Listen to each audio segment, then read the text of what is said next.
कल यानी बीते 13 नवंबर को राजस्थान के 7 विधानसभा सीटों पर उपचुनाव हो रहे थे, लेकिन इसी बीच राजस्थान के टोंक में समरावता गांव के पोलिंग बूथ पर एसडीएम और निर्दलीय प्रत्याशी नरेश मीणा के बीच तगड़ी बहस हो गई। मामला इतना बढ़ गया कि नरेश मीणा ने एसडीएम को थप्पड़ जड़ दिया और देखते ही देखते पूरा क्षेत्र हिंसा की बलि चढ़ गया। हालांकि ये पूरा मामला होने के बाद पूरे गाँव में भारी बवाल हुआ। नरेश मीणा को गिरफ्तार करने पहुंची पुलिस पर स्थानीय लोगों ने खूब पत्थरबाजी भी की और मीडिया रिपोर्ट्स के अनुसार लगभग 100 गाड़ियों को आग के हवाले कर दिया। जब ये पूरा मामला खुला तो पता चला कि एसडीएम के साथ सिर्फ नरेश मीणा ही नहीं बल्कि पूरे गांव की लड़ाई लगभग 1 साल पुरानी है और मामले की जड़ कुछ और है।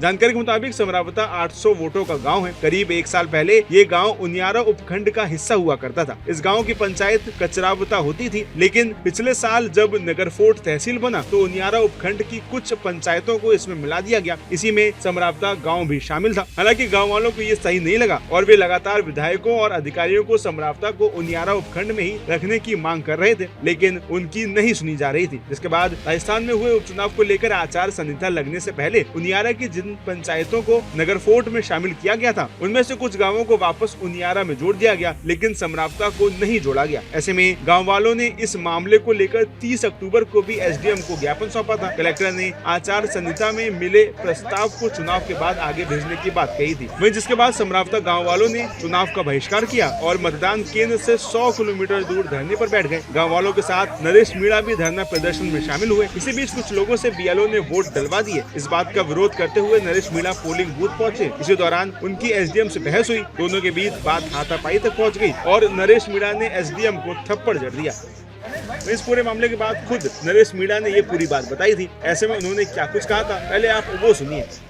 विस्तृत रूप से अपना घटनाक्रम बता देता हूँ। सुबह में 7 बजे बूथों को प्रत्येक बूथ में जाने का मेरा प्लान था, लेकिन मेरे को 9 बजे सूचना आती है इस गांव ने बहिष्कार कर रखा है। बहिष्कार इस बात का था कि ये पहले उनियारा उपखंड में थे, वहां से तोड़ के इनको देवली उपखंड में जोड़ दिया गया है पूरी पंचायत को। इसके अलावा जिसने बहिष्कार, वहां भी अधिकारियों ने जबरदस्ती करके 2 लोगों को वोट डलवा दिया था और वो बहिष्कार को खत्म करके उधर डाला। मैं यहाँ 9 बजे पहुंच गया था। मैंने समझा इसकी, कहा कि भाई आप लोग वोट डालो। इन्होंने कहा जब तक कलेक्टर यहाँ आकर हमें आश्वस्त नहीं करेगी तब तक हम बहिष्कार को वापस नहीं लेंगे। कलेक्टर आई नहीं। मैंने भी कलेक्टर से बात की थी सुबह ही कि मैडम मेरे बैलेट पेपर भी धुंधला दिख रहा है, वो दिख नहीं रहा, लोगों की शिकायतें आ रही है। लेकिन पूरा प्रशासन बीजेपी के इशारों पे काम कर रहा था, सरकार के इशारों पे काम कर रहा था और बीजेपी के कैंडिडेट को जिताने के लिए काम कर रहा था। मैंने जब यहाँ पे कलेक्टर नहीं आई, मैंने यहाँ प्रशासन से कहा कलेक्टर साहिबा बुला दो। 12-1 बजे तक कलेक्टर नहीं आई। नहीं आने पर मैं यहाँ पर एक जो एसडीएम था, जो मालपुरा एसडीएम है, उसको आरोप लगाया हुआ था जानबूझ के, ताकि वो कन्हैयालाल चौधरी की मदद कर सके, बीजेपी की मदद कर सके। उस एसडीएम ने 3 लोगों का फर्जी वोट डलवाया दबाव देके कि तुम्हारी नौकरी खा जाएंगे, तुम्हारे ये कर देंगे। उन्होंने वोट डलवाया दादागिरी से। एक बहन जो उसमें आंगनबाड़ी में एक टीचर था, एक और था। जब मेरे को ये पता लगा कि जबरदस्ती वोटिंग कराई जा रही है, सभी की भावनाओं को हाथ किया जा रहा है, मैं गया, मैंने पूछा कर्मचारियों को किसने डलाया है। उन्होंने कहा ये एसडीएम ने डलाया है। मैंने एसडीएम के थप्पड़ चढ़ा था, ये बात सही है, लेकिन इसलिए चढ़ा था कि उसने कुकर्म किया था, गलत काम किया था। वहीं दूसरी ओर जब कल पुलिस नरेश मीणा को गिरफ्तार करने पहुंची थी तब पुलिस को गांव वालों का भारी विरोध देखने को मिला था। हालांकि उस समय कथित तौर पर नरेश मीणा फरार हो गए थे। वहीं आज मौके पर पहुंचकर पुलिस ने उन्हें गिरफ्तार कर लिया। वहीं उन्हें गिरफ्तार करने पहुंची पुलिस टीम ने इस मौके पर क्या कुछ कहा, आप वो भी सुनिए।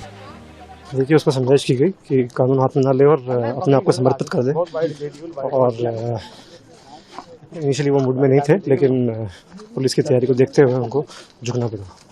अब कहाँ लेकर गए सर और किन मुकदमे में? जो भी धारा इनके लगेंगी राजकारण में बाधा आगजनी करने के संबंध में, वो सब उनपे जो भी विदित हो गया वो कार्रवाई की जाएगी। पुराने और मामले थे जिनके लिए वो वांछित चल रहे थे? डेफिनेटली उन सब का भी रिकॉर्ड मंगवाया गया है और उनमें भी गिरफ्तारियां होगी। टोटल अब तक कितनी गिरफ्तारी हो चुकी है? डिटेल में 50-60 लोग डिटेल में, बाकी आगे जो भी इसमें एक्चुअली इन्वॉल्व होंगे उनकी गिरफ्तारियां की जाएंगी।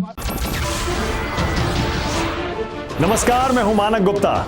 अगर आपको हमारा ये वीडियो पसंद आया हो तो इसे लाइक और शेयर जरूर करें और हाँ, हमें सब्सक्राइब और फॉलो करना ना भूलें ताकि आप देश और दुनिया की कोई खबर मिस ना करें। तो जुड़े रहिए हमारे साथ और देखते रहिए News 24।